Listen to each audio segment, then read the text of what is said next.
And my take is this, Nick, is that we have to stop letting the professional managerial class determine what is appropriate and what is not appropriate for foreign policy.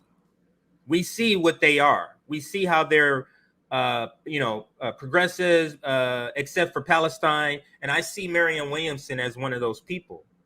And I can't get on board with that. I can't. My question is, what's the end goal? What's the end goal? Like, the Democrats are on board with Biden, right? So if you guys lose the primary, are you guys gonna rally behind and support Joe Biden because of the contracts? If that's the end goal, not interested. And that's clearly what it's gonna be, right? Think about that question. Think about that though, Nick. Let me ask this question, and you may not want to address it, but I'll address it. What if that's the whole point of what she's doing? What if that is the entire point of her doing this? She has her feelers out, Nick. She's in the same circles at earshot level, not speaking, but she's in earshot level because some of the people we talk with, like Brianna Joy Gray, the Katie Halpers, and some other comrades, they're friendly with her. So she hears what we hear because she watches their show and their content. So she's hearing the discontentment. Now, so that would be my question is, what if that's the whole point of this? Because in no way is she's not going to tell people to not vote Democrat, Nick. Do we believe that? Now I see why there were so many progressives who was upset at us when we were criticizing Marianne, especially on her foreign policy. And I especially said in that clip we had that glitch in the beginning where I was like, no, not if you're bad at foreign policy, we shouldn't be having that person run for president. And there's not something that you just thought up, right? Like people who close to her close media acolytes, they probably knew that Marianne was planning a primary challenge. So when they saw that we had harsh critiques for her, they did not like that, and we see why. So my question is, and I know what some people will say. Some people will say, well, it's a good thing to have Marianne Williamson run for president because at least she can push the narrative to the left. That is what they will say, right? The question is, why can't you do that? Why can't you do that in a Senate race? You know what I'm saying? Right. So what I said a long time ago, if you like Marianne because she supports Medicare for all, reparations, all these things, those are domestic policies that she should run for Congress and Senate for. Why should she run for president? You guys see her stance on China? See her stance on Ukraine? I'm not interested in these. It's indistinguishable from the Joe Biden administration. It's indistinguishable. Like Marianne, you wrote books. Why you want to command the military? You was on Oprah. Why you want to command the military? so if your strategy is just to put the discourse to the left, why are you even going for president? John Fetterman, for example, if you guys don't understand what I'm saying, John Fetterman had an amazing opportunity to shift the Overton window in the conversation to the left because he had a national spotlight race, but he chose not to do that. You guys understand? He shifted to the right after the primary. Even our progressives acknowledge that. Remember the video we watched with Mike Figueredo? Yeah, he did acknowledge that. And then they acknowledge he shift to the right. So what they do, they're not running to shift the discourse to the left on the Congress and Senate level. But they run for president, and then they act radical, and then they tell people both Democrat at the end. But go ahead, CJ. What discourse is she shifting anybody to the left? How far? She's not any left. She's to the right of some of the discourse that's already out there. So what is she specifically? Just don't think of a general concept of a progressive doing that. But what is she going to push the discord on? Reparations, she pushed that last time. People know that. Medicare for all, everybody's on that. We're at 80%. We're at 80%, Nick. We're at 80% in the polls on Medicare for all. There's no discourse shifting. Is she going to do that on the military? You have that answer, Nick. That's a no. Is she going to do that on Israel? That's a no. And to me, if you're bad on foreign policy, for some reason it goes hand in hand that you're all so bad on the police state.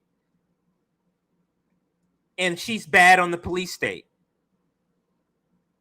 So my question would be the same as yours, Nick. What is the end goal here? To do what? Because I don't buy the shifting I don't buy the pushing the discourse to the left, because everything that's left is really mainstream. Like Medicare for all is mainstream. Yeah, CJ, that's why I brought up minimum wage is mainstream. Go ahead. Yeah, because that's their argument. Their argument is, oh, this is a good thing because now we have a left critique of Biden. And my response is there going to be a critique of the Ukraine war? Is there going to be a critique of the U.S. foreign policy toward China? Which Marianne went on about the authoritarian state of China, repeated U.S. state propaganda. These are the things that U.S. progressives do. So what are you challenging Biden on? Are you saying that, oh, we should implement Medicare for all, the things that we heard before? Are you guys going to fight on him? Are you guys going to refuse to endorse him? Or are you guys going to say, oh, we'll run third party if you screw us?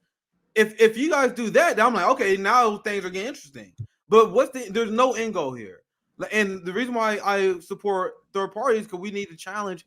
We gotta have a hostile push with a goal in mind of uplifting the proletariat. What's the end goal here? If the end goal here is to endorse Joe Biden at the end after you lose, that is a mission that uplifts the bourgeoisie.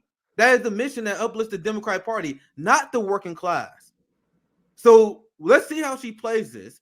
But based on everything I know, this is just more wasting time and money. But luckily, I think a lot of Marianne's support is more upper class bourgeoisie. You're gonna see a lot of. I was just about to get to that part. I'm being honest. Like I think that she came from Oprah. A lot of the boutique leftists like her. So luckily, I don't think she's gonna take a ton of working class money. I really hope she doesn't, because that's my biggest objection of this. Like, why waste? Why waste the energy? Why waste the energy in moment? Like, it's like if Marianne Williamson get 5%, right? That 5% could have went to a third party, working class movement. So these things just siphon energy. And to your point earlier, Nick, if the thing is about getting out a left message, why are you running as a Democrat? To send a message that the Democrats are still reformable. So like I can't get down. This is just she is the rotating candidate. We have it. Bernie Sanders played it 2 years in a row. It's a rotating candidate. We thought it was just Bernie uniquely. No. Because remember, Bernie wasn't going to run. He tried to get Elizabeth Warren to run, and he only ran because she wouldn't run. Nick, go ahead.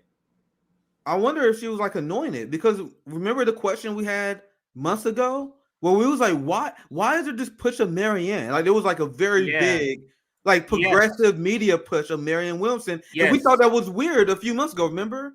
Now, as I said in the beginning of the show, do you guys think that they didn't know that she was planning on running?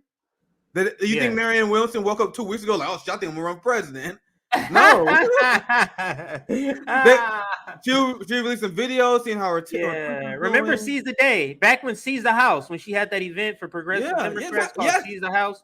She was they were real, like Marianne Williamson, like all the professional managerial I don't know if you remember, but someone on our panel, maybe it was either you or Stabby, that mentioned like maybe Marianne is doing this because she wants progressives to endorse her later when she runs. Remember that? Yeah. That's exactly what that was in hindsight. Because so she's gonna come out and she's gonna come out with the live stream event, even though we all know the Democratic Party is bullshit, and that's why they took a ton of heat. So they're gonna come out with a Seize the House live stream where she endorsed all these Democratic progressives. She's doing that so those progressives owe her a favor. So then when she run for president, boom, those people that she endorsed, oh yeah, Marianne Williamson endorsed me that one time. Let's throw a bone to her. I mean, this is the thing, I don't remember who said it, but I remember one of us bring that up, and that is 100% explains why she did that. But go ahead, CJ. This is the thing, Nick. The progressive Democratic brand has been so damaged. Bernie Sanders couldn't even reassemble his coalition. Yeah, Bernie Sanders is underwater.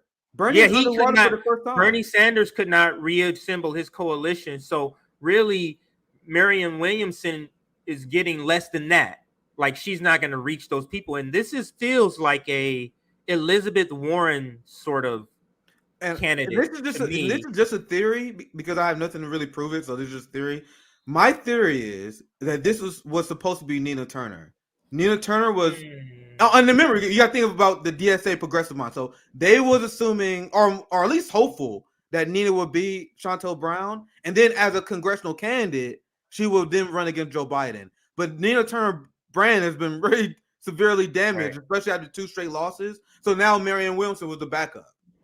Right? I got nothing to back that up, guys. But that sounds like a good theory, Well, right? when did it change for you, Nick? Because I know you've admitted several times that you used to like her, or you liked her better, or when did you discover her foreign policy? Because I did find a tweet where you were like, "Wow, I just discovered she's the defender of Israel." In a tweet, Yeah, you because sort of it's it because showed that I you didn't were know discovering that that she much was about that. Go ahead. Marianne. I saw her speech on reparations. And then she publicly switched her support to Medicare for All. Like, okay, so I guess she's not that bad. And then as soon as she starts speaking on foreign policy, they're like, oh Jesus fucking Christ, Jesus Christ. And that was like shortly after the primary. And this is when I was like, okay, I'm done with the Democratic Party. And then like, and that's why I'm like, okay, I'm not interested in anyone running as a Democrat, because it seemed like they all weak on foreign, and they all endorse Biden. It's not like the same thing when, if you guys watch my old videos, I was very complimentary of Nina Turner as well. But then you see her completely shift and be a weak fuck during the primary, and she stopped supporting BDS during the election. It's like, fuck that shit, man. But anyway, here goes one of them. See, that's one of the old tweets. Oh yeah, that's probably glitching. But that's one of my old. That one of the old tweets. But yeah, like that's like right after the primary. Like it's like people was down, and then Turner gave those speeches where he's like, yeah, if I'm running, I'm gonna disappoint you. Then she didn't show up for the March for Medicare for All. Then she didn't support Force to Vote. And people think people are bad faith in attacking them. But it's like, no, these people used to support him. This is where you found out, right here. Yeah, then I was like, oh shit. Where you found out. Yeah. I was like, oh shit. I was like, because I don't remember liking her, and then I don't remember the. Let me see if there's any. Let me see if there's anything that could help you. Here it goes. Here it goes. Every time. Oh, you can read it. You can read it. Yeah. Uplift the public figure. They quickly pissed me off. Yeah, and I said I praised her for an interview. Yeah, I remember, because so she interviewed Dr. Cornel West. I was like, oh, that was a good conversation. But they avoided foreign policy. And Dr. Cornel West, he has always been good on Palestine. And he even called out the Democratic Party on that. Recently called Obama on that. So I'm like, why don't Cornel West and these people just sit down with Marianne and have a conversation? And Bree claims that is what she did with Marianne. So we see, but based on the old takes, not interested at all. But it's the fact that I'm not like in 2020, like I told you guys, I was scientifically minded. This is like right after the election. I'm trying to figure out. I'm like, at that point, I'm more done with Democrats. Like if you run outside of third party, I'm good with that. But if you run a Democrat, that's suspicious to me. Why are you doing that? But anyway, go ahead, CJ. Here's another one of yours. I warned y'all about Marianne Williamson. This is the person who fell for the "what about Afghanistan" women point in order to keep troops in Afghanistan. The progressive movement is a fucking joke, giving credibility to her. Oh yeah, look at that. See, that's what I'm talking about. That's one of them tweets that she deleted later, where it's like, this is when Joe Biden signed an executive order to get $600 million to Ukraine, and then Marianne Williamson was like, quickly, please. What? You guys want her as commander-in-chief? Commander-in-chief. Like, you guys understand strategy? Like, even if you like, they have the least check and balances, the least restraints is on the president's foreign policy, because they are the foreign representative, the foreign head of state. And that they're representing us. So Americans lack civics so much they don't understand that. They praise Biden or whoever the president is for legislative accomplishments. That's literally on the House and the Senate. Like Chuck Schumer and Nancy Pelosi are responsible for whipping votes. Joe Biden can put pressure, but he doesn't. That's why we criticize him, because the only thing you can really do as president is put pressure, right? Like, oh, this is what I support. My party should fall behind on that. Fall behind on that. But they don't do that on anything progressive. They say, oh, well, Joe Manchin, Chris Sinema disagree with us. So the president effectively does nothing in terms of legislation process other than sign the bill. You have Congress and Senate that does that. So if you like someone because of domestic policy and you acknowledge they have bad foreign policy, and this is why I'm like, yeah, I'm done with that. If you have bad foreign policy, they're not running for commander-in-chief. I want the progressive movement to understand this. We need someone like I was about to say Dr. Vijay Prashad, but I don't know what countries. But like, we need someone who's super strong on foreign policy first to be the progressive pick to run for president. Not the other way around. They pick people who are weak on foreign policy, but they got decent domestic issues. They'll already pick that guy. If you're gonna pick anyone, pick someone on the left who is anti-war first, not their side shit. You know what I mean? Right. Right. I can't and let me break it down this way. Example, but they're not even good examples in terms of progressives. Like, you let need me break it down this way, Nick. Go ahead. People have to think about it like it's harder for a president to get their domestic policy done because they got a Senate that's bought, they got a Congress that's bought, a House of Representatives that bought, they are bought most times. So that's harder than their foreign policy decisions. It doesn't require a lot of time, not all the times I should say. It doesn't require them to be good on. So we have to understand, and like Nick, you're trying to point out, is that foreign policy has to take the lead. Yeah, if foreign policy chops has to be the top priority, and then everything down from there. Because I would much rather somebody who said, "Hey, I'm not sure about Medicare for all, but I am sure we shouldn't be dropping bombs and giving money to Israel for Palestine." Like, I'm much more comfortable with somebody like that than somebody saying two-state solution and Medicare for all. Now, I would like both. I'm just saying. Go ahead. What you were so it's like Ukraine. You guys saw go back to the Ukraine tweet if you have it. So if you're running for president, you have to be great on that. Why? If you're gonna have any person run for president, like, have someone like Chris Hedges. Now I can think of a good example. Like, do you know how Chris Hedges is foreign policy first? He just come up with an article. I got a segment I'm going to cover either I think maybe tomorrow or Wednesday, because Chris Hedges came up with a new article on Christmas that the headline was "The Democratic Party is the war party." CJ, wow, no holding back. The Democratic Party is the war party. We need that guy to run against Biden. What is Marianne Williamson's critique of Biden in terms of what his power of the executive branch is? She clearly not going to critique the Ukraine war. Quickly, please. What is she going to criticize that Joe Biden didn't say enough? Now, that was the first 600. Because I think that was the large, or 600 million. No, that wasn't. I was thinking 600 billion. Yeah, I don't remember exactly what point. I wonder what her recent stance on. Do anyone know what's her recent stance on the Ukraine aid? Does she have any critiques on it? But because this was maybe like a few months ago. Because you know, Kyle Kalinske, I can just quickly search. Said, I would have sent like 50 billion, but I would stop there. Now that's still weak. That's still weak, but I want to grant grace because I care about winning more than anything. I want to grant grace to progressives who are like, yeah, I would support this at first, but now I'm done. You know what I mean? I want this shit to be over. So if she wanted to say that, good for her. But that first tweet is horrific. It's horrific. So let's check. So after that tweet, you better come back with some fire, because when I had my tweet where I endorsed Marianne, I'm like, all right, I gotta correct that shit. Wait, what are you talking? Wait, that's May. So all right, so this is 7 months ago. But look, go back to it. If we're supporting Ukraine militarily, but not simultaneously promoting whatever possibility exists for an off-ramp, how are we not flirting with nuclear disaster? Not a bad tweet, but we should not be supporting arming Nazis in Ukraine. Right. Let's see some other I wonder if she supports. I wonder if she acknowledges that there's Nazis in Ukraine.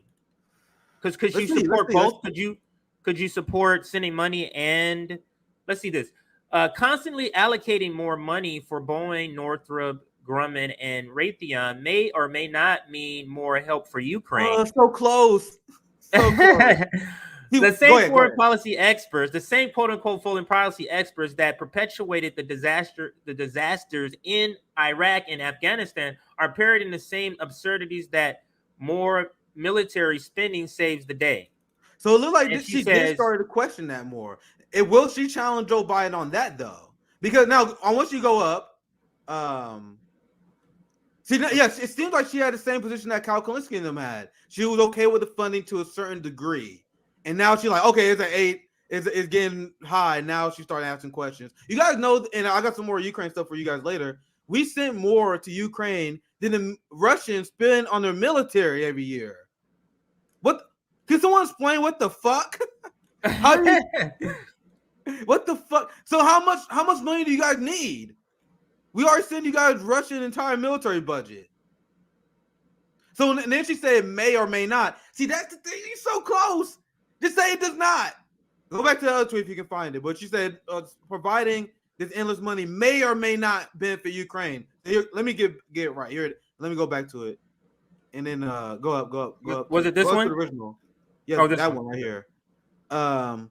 Constantly allocating more money for Boeing, Nordstrom, Gorman, Raytheon may or may not mean more help for Ukraine. Just say it doesn't. Like we did stories where they admitted 30% of the weapons not going to the front line. They already send the amount of Russian military, and they still need more. Zelensky came to the United States after, again, a standing ovation, after the media licking his balls throughout the last few weeks. And he came here and was like, you motherfuckers need to do more, okay? You guys not sending me more shit. Why you guys holding stuff back? He wasn't even grateful. Like, you guys need to send more. Anyway, what is this crap? What is this crap? Fair, give me the rest of this. Just to be fair, I would say it's good that she's saying that, even though that was like literally months ago. What's she saying recently? I want to see what she's saying recently. But that first tweet was horrible. I was looking through, so she don't talk about it a lot, Ukraine apparently. In it. Yeah, I'm not sure how much this says. But so much bad that's happening in the world today, from environment breakdown to immigration tragedies to Ukraine, bears the fingerprints of neoliberal.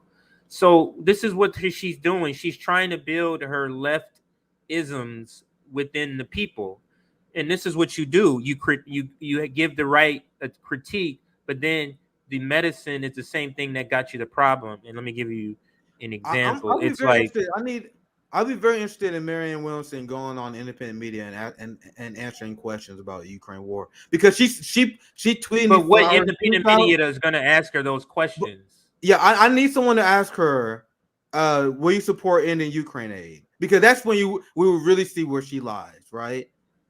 Do you support ending the expansion of NATO? Like, these are questions we need a direct answer from.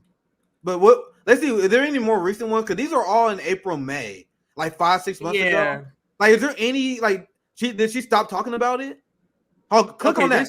What did she say? Because it's Apollo. This is from October 3rd. Let me see. What did she say? Well, no, that's Elon. What did she say?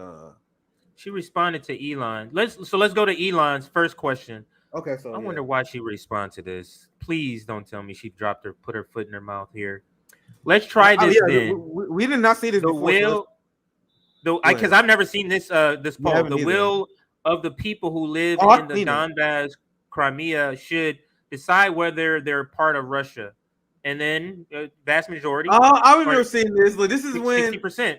I remember this. I didn't have a time to do a segment on this, but this is when Democrats straight out admitted they were anti-democracy. So you have liberal and we're gonna get to a Morning Joe propaganda segment here soon. Keep the tweet up where they was like, yeah, Crimea is Ukraine. Guys, Crimea is Russia because they voted for an initiative to become part of Russia. They wanted Russia to annex Crimea, and I mean like to an 80%. But they say that's a sham. If you ask Joe Scarborough, that was a sham. And the thing is, they will like a lot of times they will suddenly admit like, yeah, there's pro-Russian sentiment in Crimea, but it's still Ukraine. So these people that say they finally say democracy, and Elon Musk put this poll up, and liberals started melting down because he asked the question like, I thought you guys were for pro-democracy. If you got pro-democracy, the people in eastern Ukraine who voted to be independent should be independent. Crimea should be part of Russia if you guys support democracy. So I didn't have a chance to do this poll, Nick. I never seen this poll. I didn't have a chance to do a statement, but I remember seeing this. I was thinking, one of the things they were melting down, huh? Let's see what she said. Let's see what Marianne says. Let's see whether it's good or bad. I give her props. I give her props if she responds something good. Let's see. Oh, Elon, you're incredibly naive. What? When your decision is made with soldiers. Oh, Jesus fucking Christ, Marianne. So she had no criticisms of the blatant bullshit lie that came from corporate media, where she said that when they said Russian soldiers were pointing guns in people's head, we had Wyatt Reed on. There are people on the ground that say there's no evidence of this. There is literally no evidence of the Russian soldiers pointing guns at people and forcing them to vote. So that's it what sounds like to me, Nick. Oh, It yeah, sounds like to me that no she on Marianne. understands. Hard no, guys. It sounds like to me she understands what happened to Ralph Nader what kept Bernie Sanders in the game, and she's trying to walk that same line.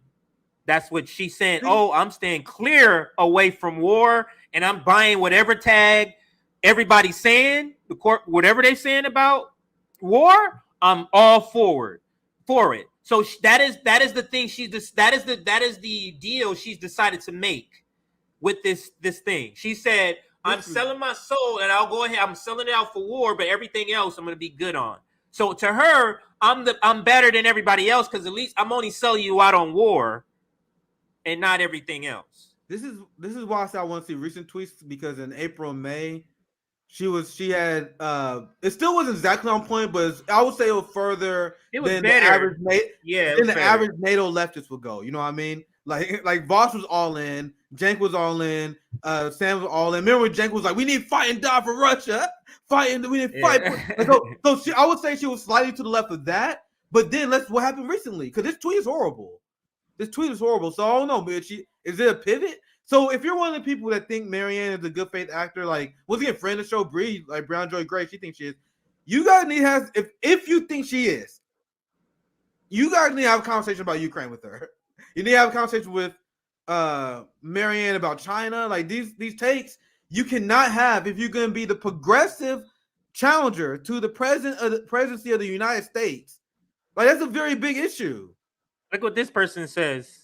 When we talk about the Western left, we're talking about Marianne Williamson, who repeats every single NATO, CIA, State Department narrative. She watches, and the reason why I roll my eyes so much at Marianne Williamson tweets, because I told you guys I do Oppo research on MSNBC, right? So people who don't, you guys probably just think she's being dumb, but I see what MSNBC says, then I see Marianne tweet shit that came from MSNBC. So I'm like, I would read them. I would see a headline from the Washington Post, New York Times saying something, and then there it is. There's Marianne Williamson. That there are some random professional managerial class fuck repeating it. CIA written all over. Oh man! Like people are fooled. People are fooled. They're like, this is some bullshit. But why not just not chime in? Is my question. Why just not chime in when you are weak on foreign policy? This is why I'm saying. This is why I think this is more. This is her job, is to go out and get all the most left non-establishment people and bring them back. Because who thinks? Does she think she knows what's going on there? I mean, she knows foreign policy is her weakest policy chops. I would say she knows that, because when a person is weak on foreign policy, they know that. Like, I'm not the best on foreign policy. I wouldn't call myself weak, but anytime somebody said, hey, RBN, foreign policy, blah, blah, blah, who we go to? I said, we go to Nick. Because we have people that have strengths in certain areas, and yours is foreign policy is one of them. So, and I can admit that, but so, I'm not going to be going out and making wild claims like she makes. Why wouldn't you just not respond? Go ahead, Nick. This is the difference. Even if you guys don't know a ton about nation states and their history or the history of U.S. intervention, you guys are calling it out when you guys see it. You guys calling out the propaganda as you guys see it. That alone makes you good on foreign policy. Now, the only thing you can really do is gain more knowledge. I'm still learning a lot. Like, I talk about shit I know on this show. Obviously, I avoid shit I don't know about. Like, think about everything. Right. So we have a different threshold on RBN, Nick. The problem is different threshold on RBN. No, my thing is the problem. When we say no and not no, I would say we know a lot more than most people, but still we like to know it to 100% back and forth before we're like really, really saying like we know this. And so we just have a higher threshold of knowledge. Yeah, so it's not like so you guys have good instincts, but even if someone may not know everything about the history, you guys got good instincts. You can call out propaganda. The reason why will make these people bad on foreign policy, once again, it had nothing to do with like the amount of breadth of knowledge you have. It's the instincts. Like you guys believing the information you guys hear about China. And even if you may not be able to debunk it, you hear the shit, you're like, oh, I know that's bullshit. You're not gonna repeat it. You know what I mean? That's like ad nauseum. Even if you don't know the propaganda in Ukraine, you're not gonna repeat it ad nauseum because you know it's bullshit. But what makes someone truly bad on foreign policy is the people who hear Western CIA talking points and then they repeat it to their friends like it's some knowledge, like they driving some sophisticated foreign policy analysts, but they're doing exactly the work of the CIA. But yeah, we can. This is Michael. He said, "Are you sure you aren't an imperialist because you sure love their talking points?" and that what Marianne did. Like that, she had a lot of horrible takes on Afghanistan, on Israel. Then you go back and you search them, they're gone. Like she deleted a lot of these tweets when she got ratioed on. So, does that mean she changed her mind, or does that mean she's doubling down? She don't want her critiques to be exposed because we want to see that last response. Let's see if we find anything more recent, CJ. And then I want to show you guys the AOC story before we get Q on here. Yeah, because that's October. Like, this is a very important issue for you to be running as president, and you're only commenting on Ukraine once every 2 months. See, this is what it's because she knows it's not popular. Her stances. Yeah, she has to have those stances to stay in the good graces. Yeah, absolutely, CJ. And that's why I wanted to see more examples because based on what we've seen something in April and May, which is semi-decent, not great, but semi-decent. Then you've seen something in October where that was horrible. But I don't see anything else since then. And there have been a lot of shit. Look at all the reporting we have done on the corruption. But she tweeted about January 6th. I don't know. Like, I feel like if you're running to Biden's left, and I'm gonna show you because I'm gonna get to my story here soon. Chris Hedges had this story where talking about how there's a military-industrial complex. Boom. I covered that before. Chris Hedges talking about how the Democrat Party is the party in the military-industrial complex. Truth out, which is not even necessarily anti-imperialist, not even necessarily leftist. They even calling out the Democrat Party for enabling the war machine in endless war. This is our next segment. I'm gonna show you guys. If you're running against Biden, this has to be your number one critique if you consider yourself to be on the left. But so let me just give you this rundown. I'm gonna pass it right to you. One minute. Let me just read it. So the January 6th hearing. So she's buying into the Russiagate. January 6th hearing on TV right now are already very powerful. Definitely worth watching. Important. And then somebody that's says, just what you gotta do if you're a Democrat. If you're a Democrat, you gotta tweet that. You know what I mean? Yes. This is why we want people to run third party. If you're a third party, you don't have to tweet this. She knows if she wants to run the Democrat Party, you're required to make at least one of these motherfucking tweets. So we know. I remember I asked this question before, CJ. When did Marianne Williamson decide to run for president? We know she decided by at least June. Yeah. She had to start creating a record. So, and then this is the reply. We're dying out here. We don't have the luxury of humoring political theater. Got close to almost ratio on it.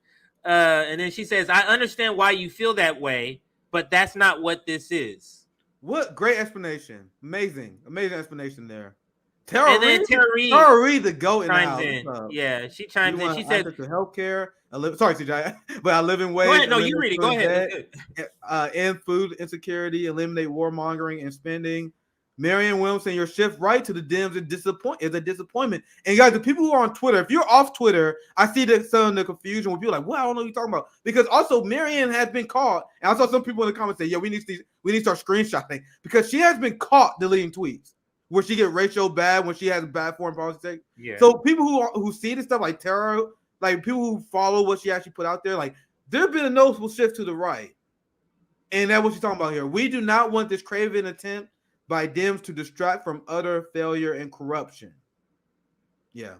Well said by Tara Reid, friend of the show. Yeah. And I think we can I can pass it to you there. It's just more of the same. And Tara Reid, I know Q gonna join us maybe in like 5-10 minutes here. But any other thoughts regarding Marianne?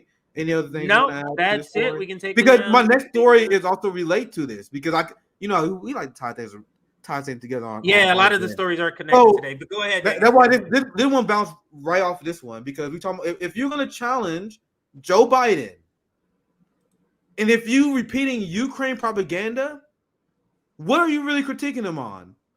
Are you going to critique him on funding the apartheid state of Israel? Marianne Williamson already shown that she's not going to do that. If she does, I'll give her props because I was wrong. But based on her support of the two-state solution and her being against BDS, I do not see that. So you're not going to critique Biden on his stance on Israel. You're not going to critique Biden on his stance on Ukraine. You're not going to critique Biden on his stance on China because she repeat anti-China talking points all the time.